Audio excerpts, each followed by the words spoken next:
What is up, ladies and gentlemen? My name is Los Silva at Los Hustle on Instagram, and I'm here with my partner, Max Finn. Welcome to Down the Middle, Season 2, if you can call it that. Today, we've got some big topics. A lot of fun stuff. We're going to start off with Joe Rogan because, honestly, the thing just keeps getting crazier and crazier. It's like nonstop with this thing. If people don't know, just to kind of give you a quick, brief overview, Joe Rogan had a few people come in to his podcast that were kind of debunking a lot of COVID stuff. Very smart, like sophisticated experts in their field that have achieved a lot of success. Like they knew what they were talking about. And a lot of people hated it. They said that he was spreading false propaganda, which is ironic as hell. But Neil Young? Yeah. Neil Young and a few other people said, hey. 60, 70 rockers. Yeah, like everyone who's a boomer basically was like, if you do music and you're a boomer, they were like, we're leaving Spotify. Spotify said, good riddance. And what they did do is they're changing it to like almost like a parental guidance type of thing. They're adding that. And then Joe Rogan made an apology. It's kind of an apology. Yeah, it was an apology video saying, he kind of defended himself a little bit. And he's talking about changing the format. If someone comes in and let's say they debunk COVID, the next day he'll have someone kind of like debunking that that COVID is real or whatever the case. I think it's a bad format if he does start doing that, because if I listen to one podcast, the next one's completely debunking what I just listened to.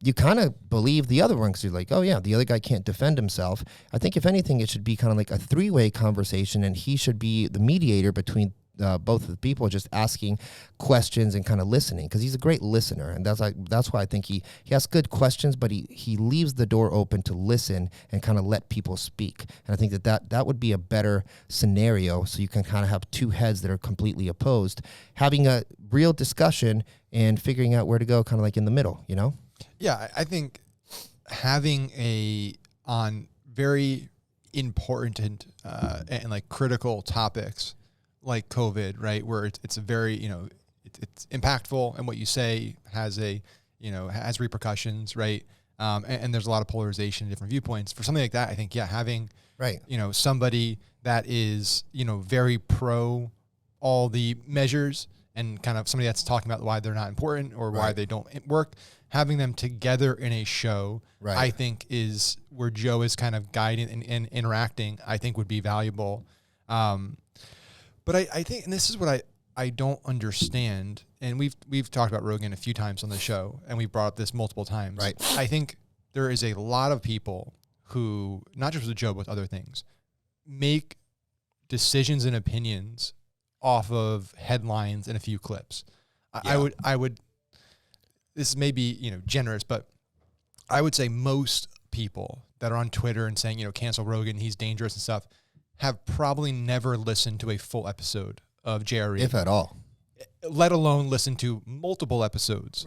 Right. He's done over 1,700 3+ hour episodes. Right. He's had on all kinds of people. He had Bernie Sanders on. He voted for Bernie Sanders. Right. He endorsed Bernie Sanders. Like, this is what's wild to me, is that even a guy who has publicly on his massive platform endorsed a super progressive socialist presidential candidate is now deemed alt-right. Right. Like, I don't understand. It is the term being used by anybody that does not follow a specific set of viewpoints. Yeah. If you do not follow all of the viewpoints, even if you follow, some of them, you're alt-right. You're so far right. And it's that term is thrown around like nothing, like as if it's just like a word. Yeah. But it has serious connotations. You're lumping these people in with it's an extremist term. With truly horrible people. Yeah. And so like somebody on the other day on Instagram, this dude who like comments on every single post that I make, literally every political post that I make, even if I'm not making a political statement, like my last post that I talked about this, I didn't even say that I supported like specifically the Robert Malone and the people on there. I didn't say I supported it or the viewpoints. I didn't say what party I'm from. I literally said the same thing I've said multiple times, which is that this strategy, if your goal, and I try to be a solutions-focused person, if your goal is, okay, let's play this out. Joe Rogan is saying very dangerous things. What he says causes people to die, which is what a lot of people are saying. These people are saying is like what he's putting on a show is causing people. The information is so dangerous, people are dying. Right? That's what the left is saying. And so the solution is that we need to remove him from Spotify, and that'll solve this. But it's not going to solve this because what's happening now is he's not getting removed. Every time they do this, he gets bigger because it brings more attention to him, which brings more listeners to him. Exact opposite of what we want. And then even if he does, let's say Spotify does cave and they pay him out the rest of his contract, say, sorry, we got to cut ties. Do you think he's just going to disappear? He'll have his own network. He has so much money, so much influence. He has the biggest audience in the world. He'll go, there's 1,000 places that he can go that'll bring him in. So you didn't accomplish anything. You just made sure that you're putting him now into a different camp. So like what might happen is what's like the Daily Wire, for example. They're just playing this brilliantly. Everyone getting canceled, they're just acquiring authors, sports commentators, actors, and they're just launching their own media empire. And the Daily Wire is a conservative publication and actually has a political agenda, which is fine. They have a political agenda, but like, is that what you want? Do you want to remove Joe Rogan from Spotify, where people on the left, right, center listen to him, and force him to go to somebody like the Daily Wire, who will gladly pay him a lot of money to do that? And now he's operating in a truly conservative media environment. That's the exact opposite of you. Like, I don't understand. Either the people saying this are either truly ignorant and don't understand what the consequences are, or they frankly don't care and they just want to be heard. It's one of those two things. Either they're dumb or they're just ill-intentioned. I think it's they're dumb because everyone forgets, like, Joe Rogan was in Apple. He didn't have he just launched the podcast. That's how he's so big. He did a massive deal to only go to Spotify, but before that, he was making all his money with sponsors in Apple. Like, he was just on Apple. Yeah, like, you want to cancel him, okay, he'll just go back to Apple. There's not like a contract where he can't go to Apple, and if anything, he'd be bought out, so he could go back to Apple. Totally fine. Worst case scenario, watch it and get 25 million views on the YouTube channel. Worst case scenario, slap something on your website and you're fine. Like, go to any other network. Like, we still, for a little bit, have freedom of speech, and he's allowed to do whatever he wants to talk about. And like, he's brought on Sanjay Gupta, he's brought on everybody to talk about anything at any time. And I think he has his, like everyone, he has his opinions. He is the most willing to change his opinion, and he has changed his opinion multiple times about multiple things if he is speaking to someone and he feels like he is wrong. He has no problem doing it. Like, he really is a pretty down the middle guy. Like, he really, really is. It just, he's a UFC fight guy, right? He's a UFC host.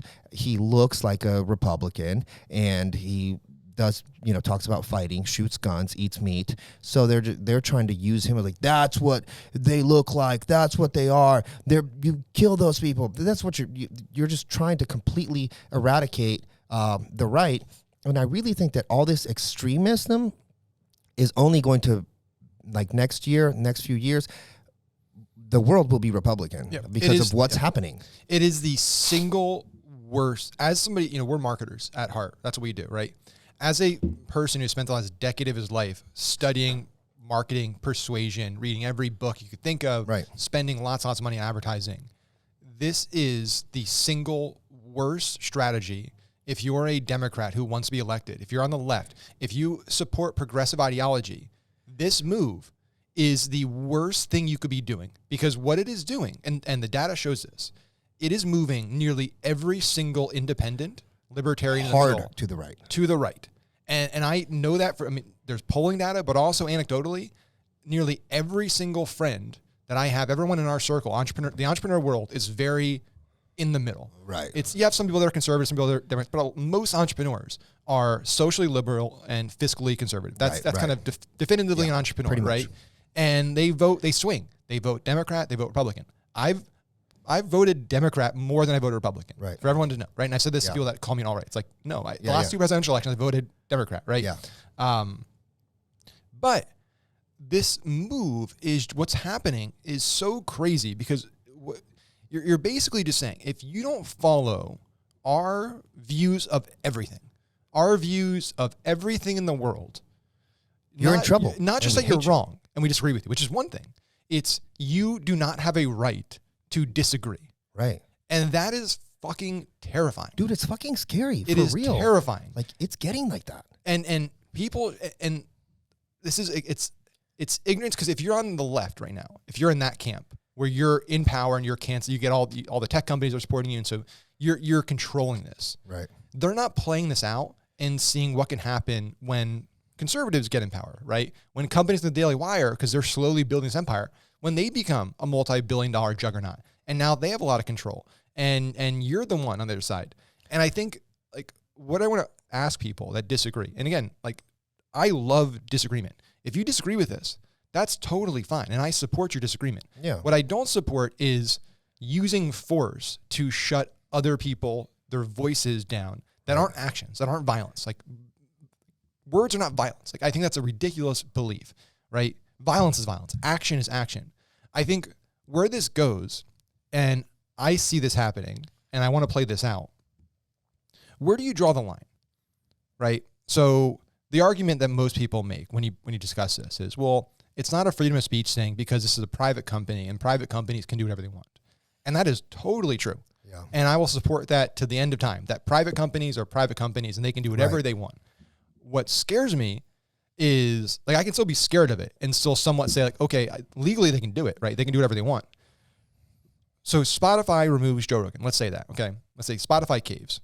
So Spotify is the platform that is hosting him, but Joe Rogan uses let's say Jamie uses Apple computers to support, to do the show. Right. And they used Comcast as the pipe, right, to get the internet. I'm just throwing these names out there. Right. So where do you draw the line? Do you say, hey, actually, you know what? Because now Joe Rogan goes to another platform. Do you say, you know what, Apple, you shouldn't be able to sell a computer to Joe Rogan because he's using that computer to create the show. And Comcast, you actually can't provide internet service to Joe Rogan because he's using that internet service. And, like, people might say that's crazy, but that's one jump. That's a jump from Spotify as the platform it's podcasting on, or YouTube or Facebook is the platform where you're posting, to this is the tool you're using to post on that platform. Mm-hmm. That's not a big jump to make. And I don't think that's crazy to think that somebody in the next few years is going to make that push and say, you know what, all these conservatives, we kicked them off Facebook, kicked them off YouTube, but they still exist. And that's not right. That's not okay. So we need to make sure they don't exist online. And how do we do that? We go after the internet service providers.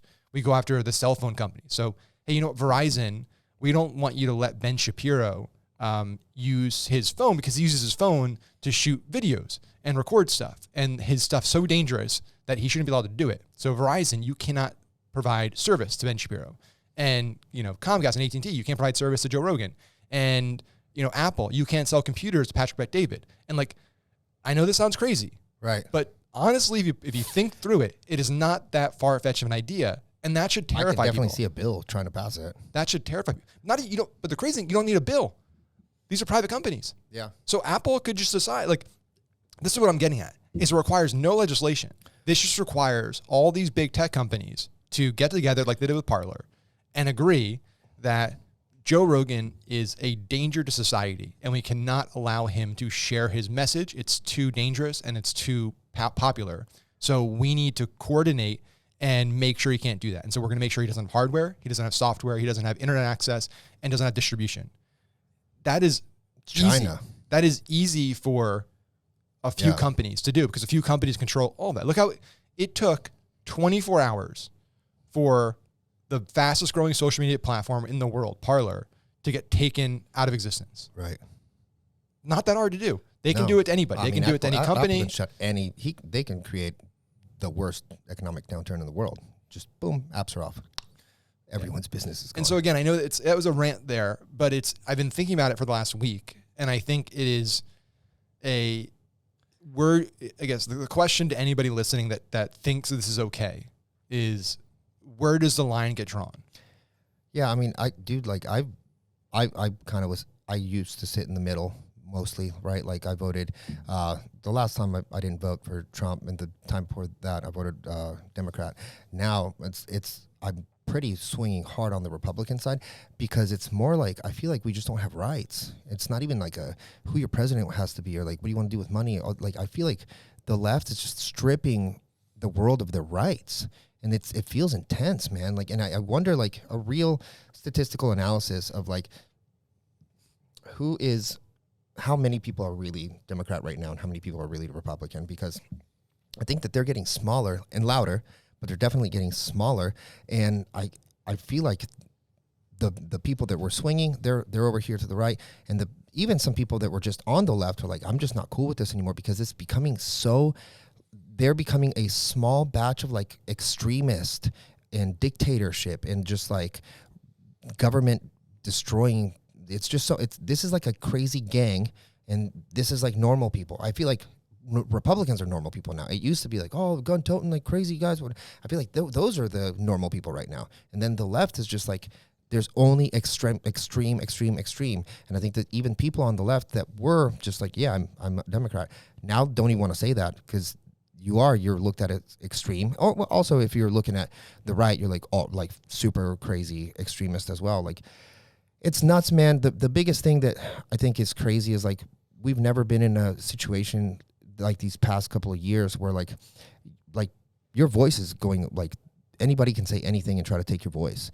And that's like one of the biggest things that like America is known for. It's like speech, freedom. And now it's just like, I'll shut you out if I want to, which is crazy, dude. It's also the biggest irony. The most ironic thing that's happening right now is that we had developed this amazing revolutionary technology, 10 plus years ago. Yeah. Social media, online live streaming video, podcasting. We started this revolution where it moved the power from a few big media companies that controlled speech essentially online, and they reached masses. And now you allowed anybody to develop an audience and to be able to develop a news organization and share opinions. And for years and years and years, this was celebrated by everybody. Everyone thought this was the best thing ever, on the left, right, middle, that we had this beautiful technology that connected the world and allowed people to share their voice. And now what's happening is a group is saying, actually, we kind of like the old way. We had more control. So we're going to go, what's happening now is you're going back to that. So you're saying, you know what, actually, we want these few companies that control the platforms to do essentially what the news organizations did for a long time, which is control the content being distributed and who can share the content, and only print what we want you to print. Like, we're literally going backwards. We're still on the platform. The technology is now there, but we're going back to the distribution system we used to have, which is the power. A few powerful people have control over distribution and content. Anybody that dissents is not printed, not allowed to be part of that. I don't know how anybody doesn't see that. And thankfully, there's platforms like Substack, and there's other platforms out there. There's podcasts like Breaking Points, which is last thing I'll say in this. Breaking Points, that podcast, should be what all media is. That show should be what every single news organization, every single political show should be. It is two people who have very different political views. You have Crystal, who's progressive, very on the left. You have Saga, who's conservative, very on the right. They are friends. They sit down. They do a show every day for hour and a half, 2 hours. Damn. They cover the news. They cover events. They do investigative journalism, and they disagree on stuff. They have different viewpoints on stuff, but they have a great dialogue and a great amount of respect for each other. And that's why that show is just taking off. Yeah. Because people want that. The average American wants that. Right. They want to be able to get information. They want to be able to hear people disagree, but do it in a respectful way. That's what most people want. People think that like most Americans want Fox News or MSNBC. The ratings don't show that. If you look at the ratings combined, all the big shows on CNN, MSNBC, Fox have less ratings than Joe Rogan, a single episode. Yep. You're talking, Tucker, I think it's 3 million. That's the most. You go all the way down to like 0.7 for like Don Lemon, right? So what does Joe get per episode? 11 million. Jesus. So most Americans, aren't that. that's a small fraction of Americans are seeking out Fox News and MSNBC to get reinforced with that just junk, that crap content. Old people. Right? It's old people. Yeah. It's not the most people. Most people want, younger people especially, they want debate. They want healthy discourse. They want what's happening with Crystal and Saga. That should be what we all want. Right. Yeah, man, it's crazy. But to move on in topics, so this week, earnings are coming out for a lot of companies. Facebook, Google, Amazon, Meta, Google, Amazon, a few others, Apple as well. So do you think they're all going to hit their numbers? I think all the tech companies do. Yeah, I think Apple probably exceeds them.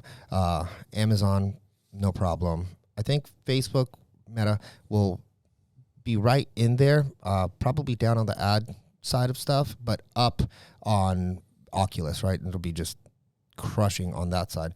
And then Google should be totally fine. I think all of them hit everything. I think that the market right now is at a great opportunity. I think it's settling, and I think it might go down even a little bit more, but it's a great opportunity to buy stuff. Like I was just talking to you about buying some Shopify stock, because I mean the valuations got like insane. Like it became crazy. And now I think things are going to the point that they kind of should be, and picking it up now, I think a lot of big stocks like that are going to just continue to go 100% up. Yeah, I think I bought some Shopify and some Amazon yesterday. Actually I bought on Friday. But anyway, listen, I think there's a chance that the market could really tank. I think there's it's not even a small chance. I think there's like a decent sized chance that we experience like a massive, like decade in length kind of not decade in length, but like correction, like kind of once in a decade type correction. We haven't had, COVID was an anomaly, but we haven't had really a consistent pullback. And I think, if you look at what Dalio talks about, and you look at what's happening with interest rates, I mean, it's the problem is that we've used a lot of our ammo when it comes to like monetary and fiscal policy already. We've kind of exhausted our reserves and don't really have any weapons to use to fix the economy, right? Mm-hmm. One of the biggest tools that we use is things like interest rates, lowering interest rates to make it cheaper to borrow to incentivize spending, or quantitative easing, which is, basically the Fed buying lots of assets and building up their balance sheet, and that provides liquidity to the market. They've done that for a very, very, very long time, kept rates at zero, been buying. And so they really can't do that anymore. They have to raise rates because now you have inflation out of control. So I think if there is a massive recession or pullback, it's going to hurt more than usual because the Fed can't do much at that point, because then they're in a kind of rock in a hard place where if they try to lower rates back down or do negative rates or whatever it is, like inflation's already out of control. Like then you deal with things like maybe like stagflation, which is what Japan's been doing for a long time, where you basically have low growth and inflation. So the economy's not growing and prices are going up, and that's really, really bad. So I don't think that's likely. I think it's possible. But the silver lining here, and the point of this whole thing is it's all about timing, right? Like if you look at the last 50 years of the stock market, S&P, Dow Jones, right? There's lots of these. And if you're in that moment and looking in that like week to week, year to, month to month, over a year, like it looks like this is devastating. Right. I lost 40% of my market value, my portfolio. But if you zoom out and look at a 50-year period, you started investing at 30, you're at 80, right? It's irrelevant because you were here and now you're up here. Right. So I think it's all about timing perspective. Listen, and last thing I'll say is like, if you need money tomorrow, probably not great to put money into the market today. If you need money in the next few months, I probably would stay heavier cash right now. But if you're in your 20s, 30s, right, early 40s, and you have a really solid income source and you're making money, like, and your retirement horizon's way down the road, it's irrelevant. If you believe in Amazon and these companies, like I believe that within the next decade or so, like Amazon's just they're going to own everything. Yeah. I think they're going to have, it's Amazon Insurance, Amazon, the bank. It's going to like, there's no way they're not more valuable in 10 years than they are today. There's 0% chance of that happening, right? Same thing with Shopify. I think e-com gets bigger and bigger and bigger. Shopify in 10 years is massively bigger than they are today. So I believe in that. So I don't care if it gets, if it loses 30% of its market value next month. It'll hurt. It'll suck. Like, that sucks to lose a lot of money on paper. But I'm looking 5, 10, 20 years out. Right. That's what really matters to me. It's, the thing with Shopify, because we're both in e-commerce, and direct-to-consumer companies, you see right now direct-to-consumer companies are not getting the valuations they were getting. Like the tech ones, they're not raising a lot of money either. There's a lot of aggregators buying stuff in certain places, but the thing that I think about is like, all right, Shopify's down. That means all e-commerce is down in a way, right? Like direct-to-consumer e-commerce, at least. Like a lot of small businesses like ours, essentially, are all suffering a little bit because if Shopify's down, that means all the revenue on all those other sites is down. That means shipping is less, like products are less, and there's just so much going on with direct to consumer. I think when the shipping issues and logistics stuff gets a little bit better, consumer spending is definitely at a low right now, obviously because everyone's terrified. But I think that in the future this year, I think like around summer, after summer, actually, summer always has a summer slump, but I think after summer things will start picking back up for direct consumer companies.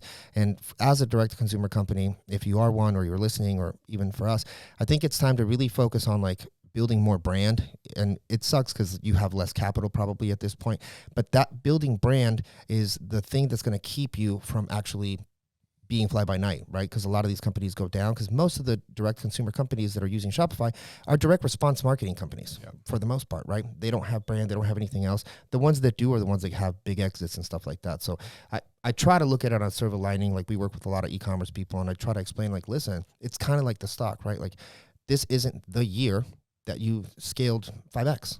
This is the year that you invested some money and that you put a moat around your business so this doesn't happen again in the next 5, 10, 15 years.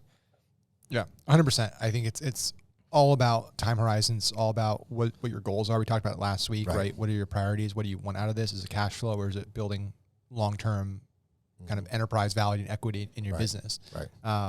And I think right now is a great time to be investing in yourself, a great time to be investing in your business, a great time to look at even potentially acquiring businesses, right? If you can get access to capital, especially while rates are lower, this is a great time to do that. And especially when you think about inflation, like what are good things to buy when inflation is growing?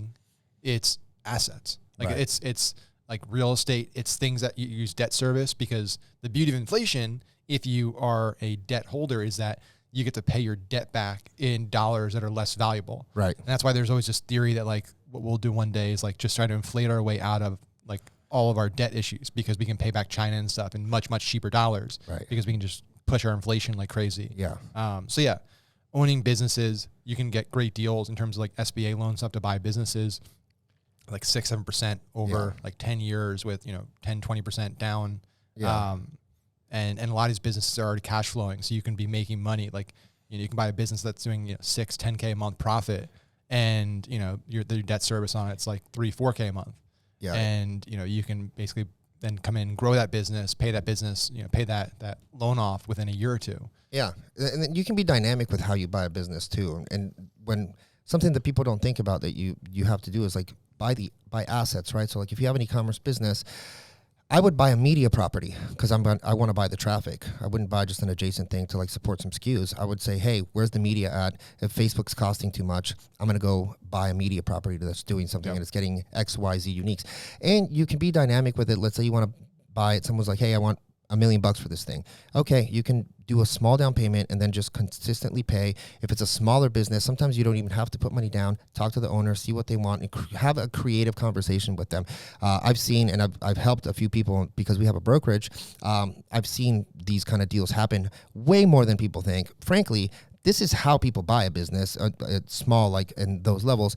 You're getting a small payment to begin, and then you're going to get the consistency going up. Yep, you have some earn out with the ownership. Yeah, exactly. But yeah, think about the opportunity of this instead of just thinking like, man, what was me? Like right now, Josh and I are trying to scoop up media properties because like traffic is life, and like it doesn't just have to be. I mean, you're the perfect example of this. It doesn't have to.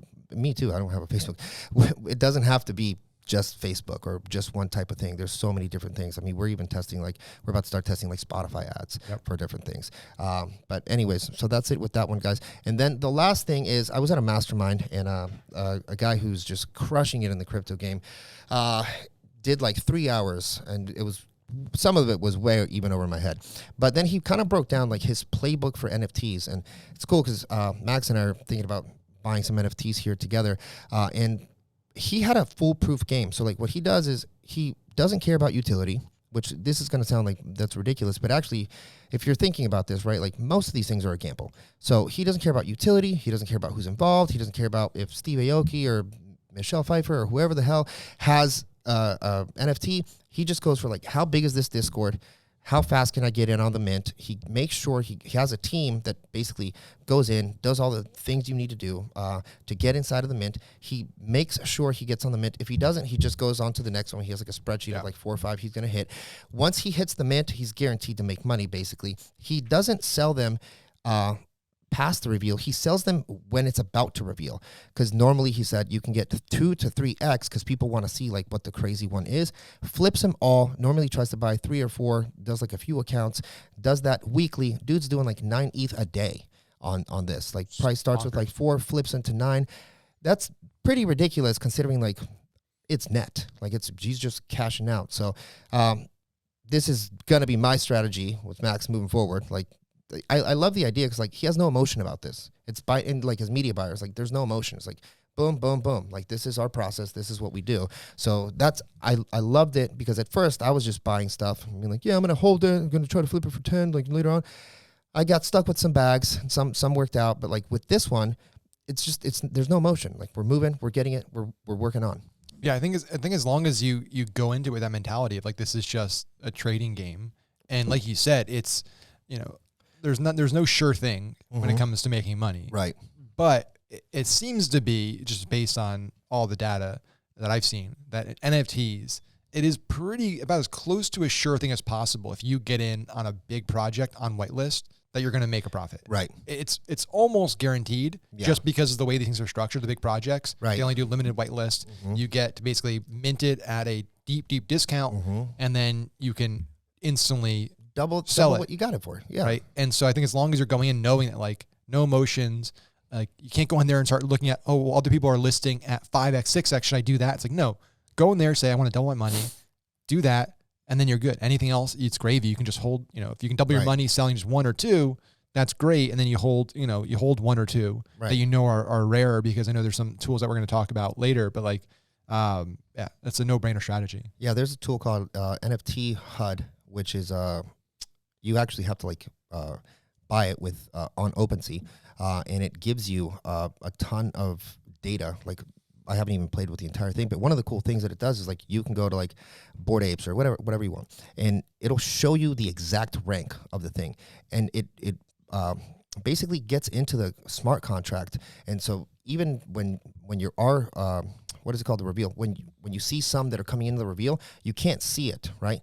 This one does, because it goes into the smart contract and it'll say, hey, that's the one that's number 3. Go get that one. And so the other thing that he does is he uses this tool, and then he just goes into things that haven't revealed and just goes picks up like the most rare ones and then flips those. And those he sells for like 4 or 5.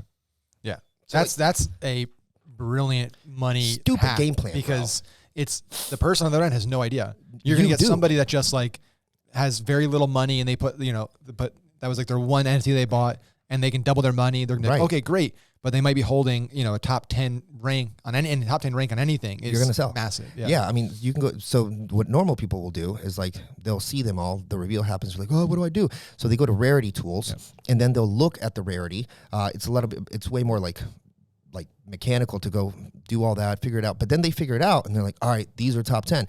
So if you're landing on a top 10 on a project that just minted and launched, you can flip that thing for 3, 4, 5 ETH because someone wants like the big one. And immediately what happens is like, those are usually the ones that spike, go on the social, everything gets crazy. So this hack alone, if you guys are listening, will make you, this is not financial advice, but this should make people 6, 7 figures. Like we're going to crush this, bro. Yeah. Like we have a guy now that's working full time, kind of just doing all this research for us and stuff like that. So we will keep you guys posted on how that goes. But before we go, I have not watched a good show on TV in a while.